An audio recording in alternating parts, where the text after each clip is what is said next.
YT Studio hana hangdokpiro adagi earnda changbiraba earnda changaga apply now da nambiro apply now da namaga start tang nambiraba adagi start namaga katang chingkhatpira mathakta aduga box am tholakani box tik taba I accept tawirab adagi accept tawrani loading tawiko loading se loira kanda review page tam se yare na green tick tawrga le namiko hojik amuk number 2 ge tawdone 2 ge se action account hangda ya deba YouTube kan tok taragade action account se hana leiragadi hani da hapiro leitragana ana woin haptaiba mayam hangsam start nambiro sidai mu action account se leiba leitaw hangeba ha baisna leiragana namduneba adagi amana leite nauna hangi haiduneba ahum subagisna leit khangdi habanina aba seconds leiragana aha baida nambiro adagi leitragana ani subada nambiro aduga mo hangse ko no I need to create one da nambiraba leidi page am hangane Google action account se hangduni website hanagi account leiragadi yam phare YouTube account hangbodo aduna tawrandi daibane nauna hangagadi yam kuina sangeba hanagi YouTube ta link tawbe account do adu dum select tawsalbiraba yam samna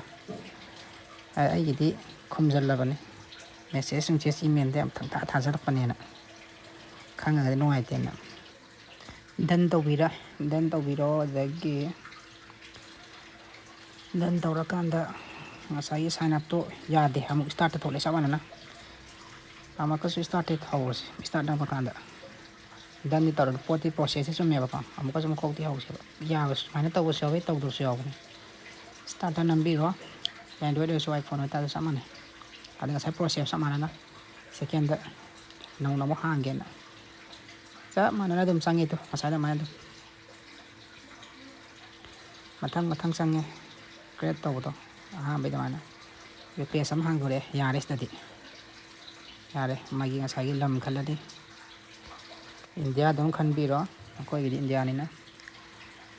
adagi India da select to bira ba ade katang sengkat pira ni ko katang sengkat I have read and accept the agreement se dam biro ade nam da dia da sinama kanda setup tholak ka dunia ba ke yogi sum yeng mane ko ai jo ha ma tawni em te video number jom setup tawani setup taname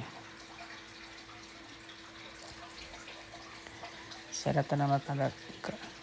customer information ai ko account tab se individual do nambio ko organization di nambio no ko amsi cha individual nga to go ne ba adigi name melani sagi ming aadhar card ta ko pan card ta ming ne men bio ko si cha adigi magi address line 1 line 2 na nakne ba line 1 jina ko gi lekai je lekai min de ba lekai je matik melo ba ha magi sangomban hai sangomban moirang le ga sangomban ha ba ga second line da moirang le gum mana ani yak thona mamang lekai mani lekai na san ani thona mem ji bai tare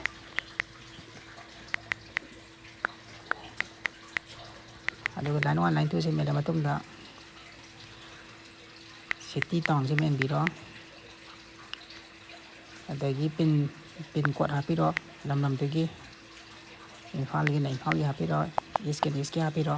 west ken mai pin code hapiro adagi state manipur hello lam tegi adu mo hello lam gi lai ma pam tegi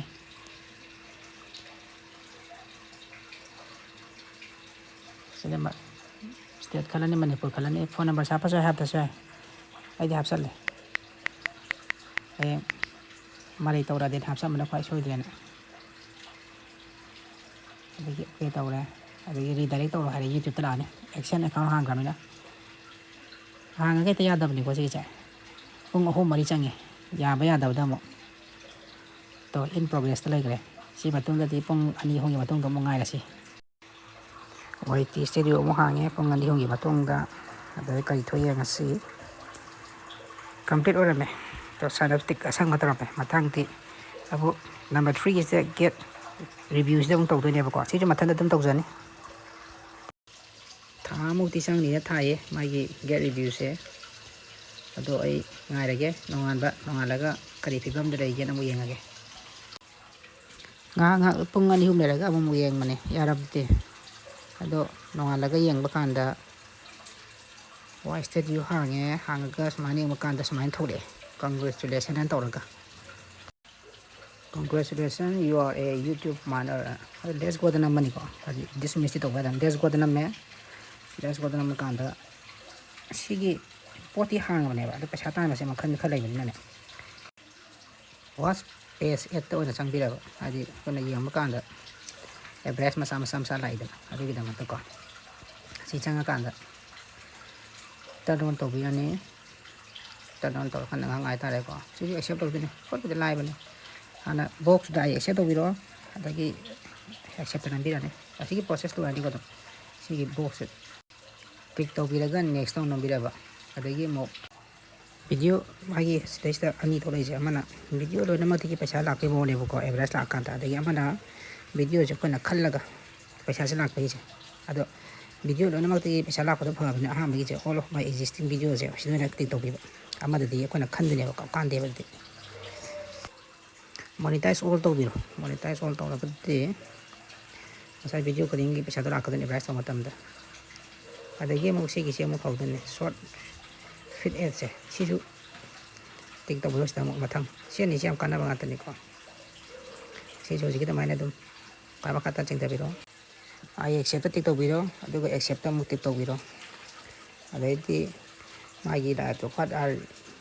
what you are using ꯑꯅ ꯇꯧꯔꯒ ꯑꯩꯈꯣꯏꯅ ꯄꯩꯁꯥ ꯇꯥꯟꯕꯩꯗꯣ ꯀꯩ ꯁꯤꯖꯤꯟꯅꯒꯦꯅ ꯃꯥꯒꯤ ꯀꯩꯅꯣꯗꯨꯒꯤꯅꯤꯀꯣ ꯑꯅꯤꯃꯛ ꯁꯤꯖꯤꯟꯅꯔꯤꯗꯅ ꯑꯩꯈꯣꯏꯅ ꯑꯅꯤꯁꯤꯗꯒꯤ ꯄꯩꯁꯥꯁꯦ ꯃꯌꯥꯝ ꯂꯥꯛꯑꯒ ꯃꯌꯥꯝꯁꯨ ꯂꯣꯏꯅꯃꯛ ꯄꯩꯁꯥ ꯄꯥꯏꯅꯔꯣ ꯊꯕꯛ ꯁꯨꯕ ꯂꯦꯞꯄꯅꯨ ꯇꯨꯝꯅ ꯑꯗꯨꯝ ꯂꯩꯕ ꯌꯥꯔꯦ ꯇꯨꯝꯅ ꯊꯕꯛ ꯑꯗꯨꯝ ꯇꯧꯕ ꯌꯥꯔꯅꯤ